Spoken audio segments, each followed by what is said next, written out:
வணக்கம். தமிழ் ஃபுட் கார்னரில் இன்றைக்கி நம்ம சாஃப்டான ஃப்ளஃபியான பூரி எப்படி பண்ணுறதுன்னு பார்க்கலாம். ஃபஸ்ட்டு இப்போ மாவு பிசைஞ்சிடலாம். ஒரு மிக்சிங் பவுலில் எடுத்துகிட்டு அதில் 1 கப் கோதுமை மாவு, இது கூட 1 டேபிள் ஸ்பூன் ரவை, 1 டேபிள் ஸ்பூன் நெய் சேர்த்துக்கலாம். தேவையான அளவு உப்பு. நான் இன்றைக்கி பூரி தேய்க்கிறதுக்கு 2 டேபிள் ஸ்பூன் மைதா மாவு எடுத்து வச்சுருக்கேன். உங்களுக்கு மைதா மாவு வேண்டான்னா நீங்கள் கோதுமை மாவு யூஸ் பண்ணிக்கலாம். நம்ம மிக்சிங் பவுலில் சேர்த்துருக்கிறது எல்லாத்தையும் நல்லா கலந்துக்கணும். அந்த உப்பு, நெய், ரவை எல்லாமே அந்த மாவோட ஒன்றா கலக்கிற மாதிரி நல்லா மிக்ஸ் பண்ணிவிட்டு கொஞ்சம் கொஞ்சமாக தண்ணி தெளித்து நம்ம மாவு பிசையணும். தண்ணியை நிறையா ஒரேடியாக ஊற்றிடக்கூடாது. கொஞ்சம் கொஞ்சமாக இந்த மாதிரி தெளித்து அந்த மாவு எல்லாம் ஒன்றா சேர்ந்து அந்த பாத்திரத்தில் ஒட்டாமல் வர அளவுக்கு இந்த மாதிரி பிசைஞ்சு வச்சுக்கணும். இந்த பாத்திரத்தில் ஒட்டவே இல்லை. இந்த மாவோட பதம் வந்து சப்பாத்தி மாவு அளவுக்கு சாஃப்டாக இருக்கக்கூடாது, கொஞ்சம் ஹார்டாக இருக்கணும், நல்லா ஸ்மூத்தாக இருக்கணும். இப்போது லைட்டாக ஒரு 2-3 ட்ராப் மட்டும் எண்ணெய் ஊற்றி மேலாப்பில் அது கோட் ஆகிற மாதிரி வச்சுட்டு இதை வந்து நம்ம மூடி வச்சு ஒரு 1/2 மணி நேரம் இருக்கட்டும். இப்போது 1/2 மணி நேரம் ஆச்சு. இப்போ திறந்து பார்க்கலாம்.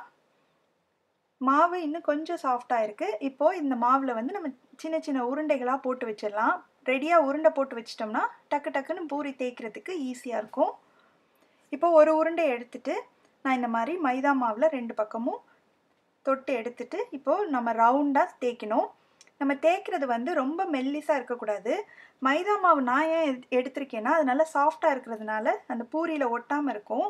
நீங்கள் கோதுமை மாவு யூஸ் பண்ணி தேய்க்கிறீங்க அப்படின்னா தேய்ச்சி முடித்ததுக்கப்புறமா அந்த மாவெல்லாம் நல்லா எடுத்துட்டு அதுக்கப்புறம் எண்ணெயில் போடுங்க. அந்த மாவெல்லாம் ஒட்டி இருந்ததுன்னா இப்போ எண்ணெயில் போடும்போது அந்த மாவெல்லாம் கீழே போய் கருகிட்டு இருக்கும். இப்போ பூரியை பொரித்து எடுக்கிறதுக்கு தேவையான அளவு எண்ணெய் ஊற்றி எண்ணெய் நல்லா சூடாயிடுச்சு.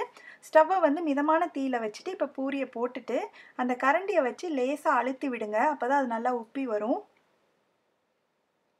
நல்லா உப்பி வந்துட்டுருக்கு.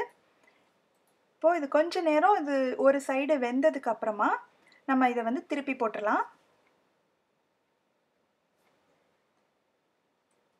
இப்போ நம்ம எண்ணெயில் பொரிச்சு எடுக்கிறதுனால சீக்கிரமாக இது வெந்துடும். நல்லா சுற்றி விடுங்க. அப்போ தான் எல்லா பக்கமும் ஒன்று போல் நல்லா பொரியும். இப்போ இது நல்லா 2 பக்கமும் வெந்துருச்சு. இப்போ எண்ணெயை நல்லா வடிச்சிட்டு எடுத்துடலாம். இதே மாதிரி எல்லா உருண்டைகளையும் நம்ம பூரியாக போட்டுடலாம். இந்த பூரியை நான் இன்றைக்கி உருளைக்கிழங்கு மசாலோட சர்வ் பண்ணியிருக்கேன்.